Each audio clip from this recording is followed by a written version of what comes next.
What's up, guys? Welcome back to RC Overload Tuesdays, where I answer your questions here on the show. Let's just get right into it with today's first question. Do you think the portal axles in the new TRX4 will need more maintenance than the stock axles on the SCX-10 II? I'd love to have locking axles on my trail rig, but I don't have a lot of time for upkeep. Bonus question. Are there any locking axles for the SCX-10 chassis that aren't garbage? To answer the first part of that question, I don't believe it's going to require more maintenance on the axles, being that, they self-lock and unlock based on your commands, or the fact that they have ported axles. I think in general, anytime you go to do maintenance on the axles is pretty much when you're going to be doing maintenance on everything. Just kind of basic re-greasing, cleaning, inspection type of thing. From what I can tell, I've seen a few pictures, and the gears inside of those ported axles do seem to be very beefy. So I think they'll hold up for a while. But, in general, it's good to just tear it down when you got some time and clean everything and make sure everything is still going good, all the bearings are good and stuff like that. So I don't think it's going to really require more time, more frequently for maintenance than a typical axle, like say on the SCX-10 IIs. Now, to answer that second part of the question, a little confused. You say locking axles. Let me reread that. Are there any locking axles for the SCX-10 chassis that aren't garbage? Are you talking about locking axles like what's in the Traxxas setup, where you can hit a switch and they lock and unlock? Or are you just talking about the main gears themselves in general? If you're talking about the locking and unlocking function, I don't believe that there is any kit or anything like that that's out there for any of the crawlers. I could be mistaken. Maybe there is something and maybe I just haven't seen it. If I have and you guys have spotted something, feel free to post it in the comment box. But as far as I know, that there isn't anything that will allow you to lock and unlock the axles on the SCX-10s or Vetteras or anything like that. I'm pretty sure Traxxas is the first one to do that.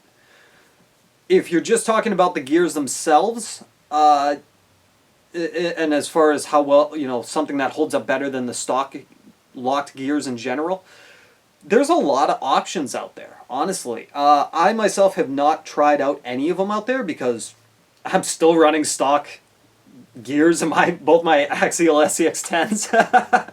They haven't broken yet, which I guess maybe I'm just not beating on them hard enough or something like that. There's a lot of options out there. I really can't say for certain what's going to be good and what's not, because like I said, I haven't tested any of them out. I don't really know. So I'm pretty sure you guys in the can leave a comment for your suggestions to help them out. Maybe give them some ideas on ones to go for. Point them in the right direction anyways. So hopefully that answers your questions a little bit. A little bit anyways. Next question. I'm looking to buy a 1/5 scale, but can't decide between the three. These are the Losi 5B, Losi 5T, or the Kraken Vette 5. Is the Vette 5 worth the extra money compared to the Losi 5T? Any information or advice on this would be appreciated. Thanks. I guess I would say, trying to get comfy here. Wooden chair. I need something a little more comfier. I would say, it really depends on what you're going to be using it for. If it's just general bashing, either the Vette 5 or pretty much any of them are going to be great for just general bashing. If you're racing, probably go more towards the Losi 5T or 5B. If you got more of a track setup that you're going to be running it on. The Vette 5 is still relatively new. I mean, it's been out for a little while now. But it is still kind of on the newer side, and I haven't heard too many things as far as the quality of it and how well it operates. But there's a couple guys locally that I know very well that have seen it in person, that actually got to drive it in person, and they say it's an amazing rig. It's definitely, from what they say, it's worth every penny, basically. I personally would love to get my hands on a Vette 5 if I could. Just not happening anytime soon, unless I get one used and it needs some work. Then I'll take it, absolutely. Or even just another 5T, I'll take it. I would say just what is it that you want to do? What interests you more? You know, the Vette 5, by the looks of things, is definitely worth the money. The 5T is a well-known truck, has a lot of upgrades for it, a lot of options, a lot of things you can do to it. Same with the 5B. Both those trucks have been around for a long time, so they're well-known, well-appreciated trucks. I would just say go with what your heart is telling you to go with. I don't think any one of those three choices are going to be a bad one. The Vette 5 is, you know, definitely a little more pricier, but I think it's worth the money. Hey, I've got an SCX-10, great trail truck, climbs great, but I want more speed with good climbing too. What would be a good out-of-the-box Ultra 4 truck for around $400 without having to do too many mods? What's your idea? I would say right off the bat, my first recommendation, actually my only recommendation, would be the Axial Bomber. I don't have one, so I'm just going off of what other people are saying, videos and pictures and things I've seen. The Axial Bomber does look like it goes very well in any situation. Racing or just general bashing, climbing up rocks, you know, it just seems to do very, very well. And it right out of the box. There's not much that you kind of need to do to it, you know, right away. It pretty much can hold its own. I mean, obviously there's things that you can always do to upgrade it and make it better and make it faster and make it handle better. But I think right out of the box you're going to find that the Bomber is going to be perfect for what you need right away, and then, you know, upgrade as you see fit. Things like the Axial Yeti I'd steer away from a little bit. I mean, I love my Yeti, don't get me wrong, but I've also put in a lot of money into it to make it what it is, to make it withstand the things that I do to it, which we will be taking that out soon, I promise. That truck does require a lot of upgrades, so to say, you know, right off the bat in order to make it withstand anything, really.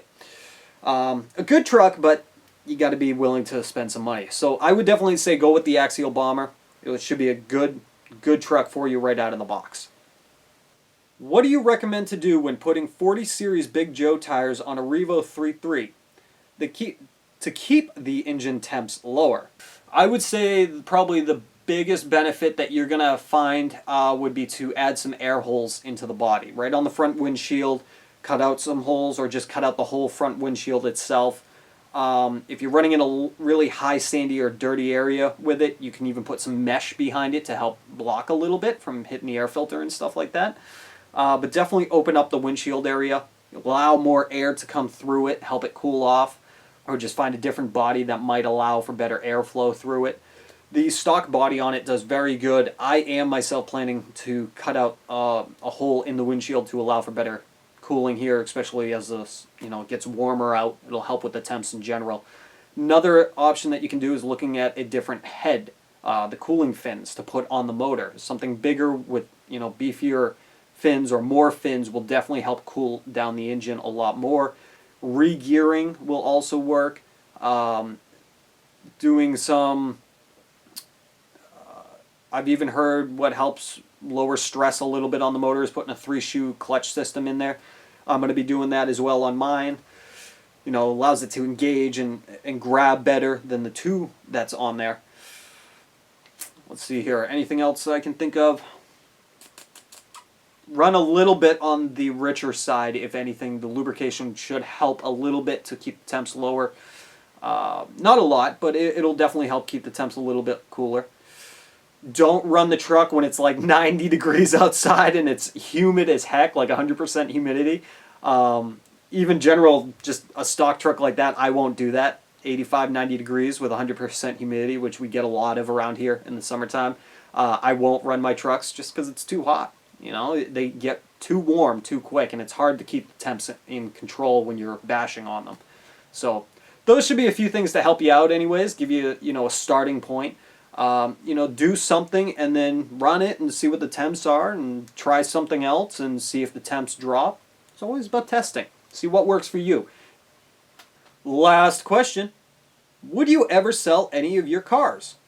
Yes and no. I have in the past sold quite a few of my trucks that I've had or cars that I've had. You know, I've had several nitro trucks. I've had a Traxxas Dragster, which actually never made it on the show. I just posted some pictures on social media of it. I've had a few other things in the meantime. To me, a Tom pan car, I think I had at one point too, way in the beginning. So I've sold a lot of things in the past, just mostly to fund other projects, or to get do things that I need to do. But basically, the trucks and everything that I have right now, I don't plan on selling right away. Maybe never. The 1/16th Summit E-Revo thing that I did over here, and the SCX-10, I will never get rid of those because those were the original starting trucks for RC Overload. That's basically what the starting point of everything that we've worked up till now. So those are, they have good memory to them. Pretty much all my trucks have a good memory. They all had an adventure with them, and I don't want to let those go just yet. Each truck helped me a little bit more in RC Overload and gave me more experience in filmmaking, and just had good times with it with friends, and just a lot of memories. But I've toyed around with the idea of possibly letting something else go here to help fund another project. Also trying to fix up the low-C Mini Coupe here, trying to get that up and running, and I just need a couple $100 more, and that should be back up and running. So I don't know. I've toyed around with the idea. Maybe in the future here I'll let something go. I don't know. We'll see. Alright guys, well, that's all the time I have for today. I have a whole bunch of stuff I have to do this afternoon. I gotta go film a business for somebody, make a promotional video for them. Yeah, so anyways, that's it for now, you guys. Don't forget to comment, like, and subscribe. Feel free to post any questions down below, and we'll try to get to those next week. And I'll see you guys next time on the next RC Overload. Later.